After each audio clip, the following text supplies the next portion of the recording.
Honestly, I'm really sick and tired of having to do the same open over and over again.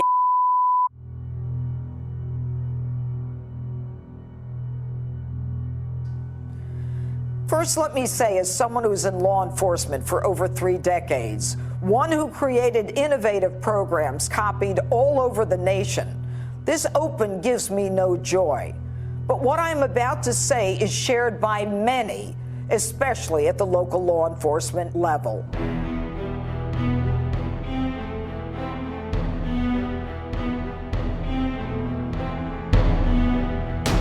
The biggest danger to the security of this country is the FBI's failures. This federal agency has failed over and over again to snuff out crimes of which they have become aware, crimes they failed to prevent, and crimes they failed to tell us about. The Federal Bureau of Investigation proclaims they gather evidence to solve and prevent crimes. Preventing crimes is the reason why people alert them and then feel protected.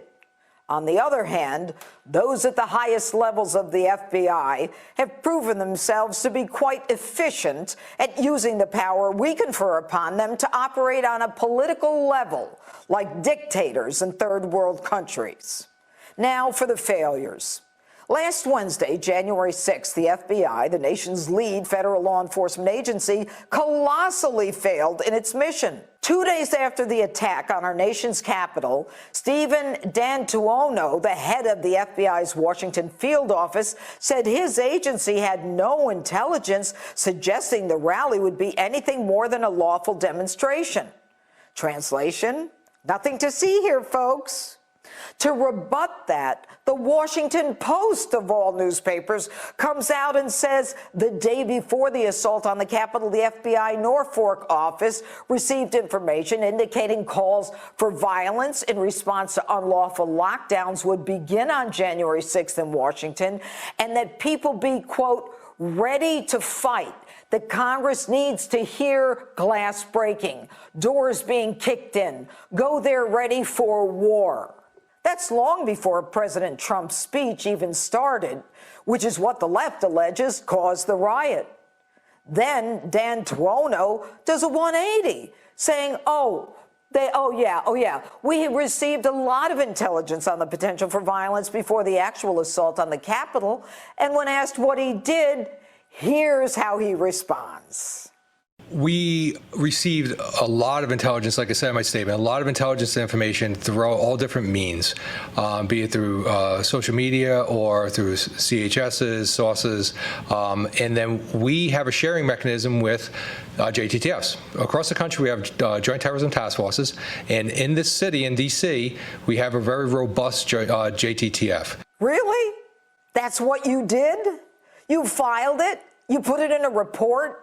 Did you have a meeting to decide what you were going to do or how you were going to identify the people in the Post you referenced, the ones coming to Washington that were ready for war?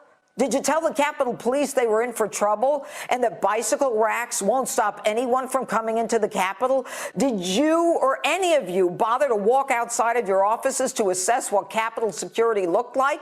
Did you even think about how that information could be acted upon? And now you admit information included maps of the Capitol, complex tunnels, and plans for swarming it. And what did you do? Your answer: other law enforcement agencies have information readily available because they have access to the system. Close quote. So you ingested it into the JTTF, the Joint Terrorist Task Force. Congrats on the ingestion. What? Were you too big to get on the phone or get in your government car and run over and have a meeting? And you end by saying, that's the action we took and that's it. Now, your boss, Director Christopher Wray, then tries to wow the nation with FBI capabilities. As we're doing with our investigation into last week's violent activities at the Capitol, we're bringing our aggressive operational capabilities and deep investigative and intelligence expertise to next week's inauguration. Gee, Chris. Now, did you forget to tell your agents to bring their deep investigative and intelligence expertise before last week's event? Honestly, I'm really sick and tired of having to do the same open over and over again. The FBI saying either they didn't know, but then if they knew, well, then they determined that there was no danger, contradicted by the fact that there was danger, and they were told about it ahead of time. Another failure. The Boston bombers, you remember them. The explosion where 3 people were killed and 260, many suffering amputations and blindness, not to mention post-traumatic stress suffered. The FBI said they took action. They investigated the Tsarnaev brothers thoroughly and came to the conclusion there was no danger of terrorist activity. And the greatest loss of life was the FBI's handling of the attack on 9/11.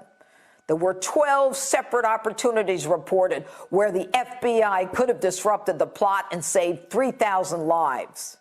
And of course, many referred to organizational deficiencies, which is doublespeak that the FBI, for all their talk about law enforcement partners, don't play well with them and don't share information with them.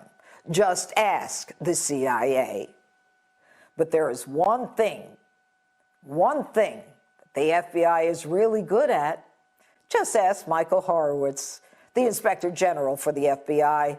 They're really good at putting together false information in the form of a dossier to present to a court to spy on a presidential candidate. There were 17 errors the IG found that the FBI made in the application for a FISA warrant against Carter Page in order to spy on President Trump and his campaign, all of them in favor of the government against the president. General Michael Flynn was another political target of the FBI. He was crucified for 4 years, labeled a convict and a traitor by the FBI, whose director, Comey, laughed about getting away with it. You can even ask Hillary Clinton. She'll tell you the FBI is good at political investigations.